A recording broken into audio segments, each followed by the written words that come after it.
السلام علیکم ورحمۃ اللہ وبرکاتہ۔ ابو ہریرہ رضی اللہ عنہ نے انہیں بتایا، کچھ لوگوں نے رسول اللہ صلی اللہ علیہ وسلم سے عرض کی کہ اللہ کے رسول، کیا ہم قیامت کے دن اپنے رب کو دیکھیں گے؟ تو رسول اللہ صلی اللہ علیہ وسلم نے فرمایا، کیا تمہیں پورے چاند کی رات کو چاند دیکھنے میں کوئی دقت محسوس ہوتی ہے؟ لوگوں نے کہا، نہیں اے اللہ کے رسول۔ آپ نے فرمایا، جب بادل حائل نہ ہوں تو کیا سورج دیکھنے میں تمہیں کوئی دقت محسوس ہوتی ہے؟ صحابہ نے عرض کیا، نہیں اے اللہ کے رسول۔ آپ نے فرمایا، تم اسے یعنی اللہ کو اس طرح دیکھو گے کہ اللہ تعالیٰ قیامت کے دن تمام لوگوں کو جمع کرے گا، پھر فرمائے گا، جو شخص جس چیز کی عبادت کرتا تھا اس کے پیچھے چلا جائے۔ چنانچہ جو سورج کو پوجا کرتا تھا وہ سورج کے پیچھے چلا جائے گا، اور جو چاند کی پرستش کرتا تھا وہ اس کے پیچھے چلا جائے گا، اور جو طاغوتوں، شیطانوں، بتوں وغیرہ کی پوجا کرتا تھا وہ طاغوتی کے پیچھے چلا جائے گا، اور صرف یہ امت اپنے منافقوں سمیت باقی رہ جائے گی۔ اس پر اللہ تبارک و تعالیٰ ان کے پاس اپنی اس صورت میں آئے گا جس کو وہ پہچان سکتے ہوں گے، پھر فرمائے گا، میں تمہارا رب ہوں۔ وہ کہیں گے، ہم تجھ سے اللہ کی پناہ چاہتے ہیں، ہم اس جگہ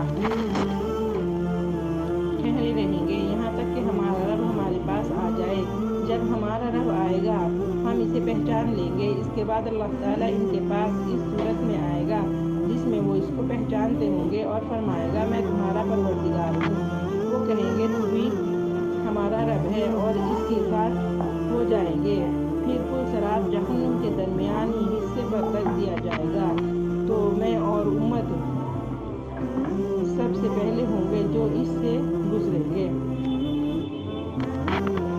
اس دن رسولوں کے سوا کوئی بول نہ سکے گا، اور رسولوں کو پکار بھی اس دن یہی ہوگی، اے اللہ سلامت رکھ، سلامت رکھ۔ اور دوزخ میں سادان کے کانٹوں کی طرح مڑے ہوئے سروں والے آنکڑے ہوں گے۔ کیا تم نے سادان دیکھا ہے؟ صحابہ نے جواب دیا، جی ہاں اے اللہ کے رسول۔ آپ نے فرمایا، وہ آنکڑے سادان کے کانٹوں کی طرح کے ہوں گے، لیکن وہ کتنے بڑے ہوں گے اس کو اللہ کے سوا کوئی نہیں جانتا۔ وہ انہیں آگ سے نکالیں، فرشتے ان کو آگ میں پہچان دیں گے، وہ انہیں سجدوں کے نشان سے پہچانیں گے۔ آگ سجدے کے نشانات کے سوا آدم کے بیٹے کی ہر چیز کو کھا جائے گی، کیونکہ اللہ تعالیٰ نے آگ پر سجدے کے نشانات کو کھانا حرام کر دیا ہے۔ چنانچہ وہ اس حال میں آگ سے نکالے جائیں گے کہ جل کر کوئلہ بن گئے ہوں گے۔ ان پر آب حیات ڈالا جائے گا تو وہ اسے کے ذریعے سے اس طرح اگائیں گے جیسے سیلاب کی لائی ہوئی مٹی میں گھاس کا بیج پھوٹ کر اگ آتا ہے۔ انہیں آگ سے نکالنے فرشتے ان کو آگ میں پہچان دیں گے، وہ انہیں سجدوں کے نشان سے پہچانیں گے۔ آگ سجدے کے نشانات کے سوا آدم کے بیٹے کی ہر چیز کو کھا جائے گی، کیونکہ اللہ تعالیٰ نے آگ پر سجدے کے نشانات کو کھانا حرام کر دیا ہے۔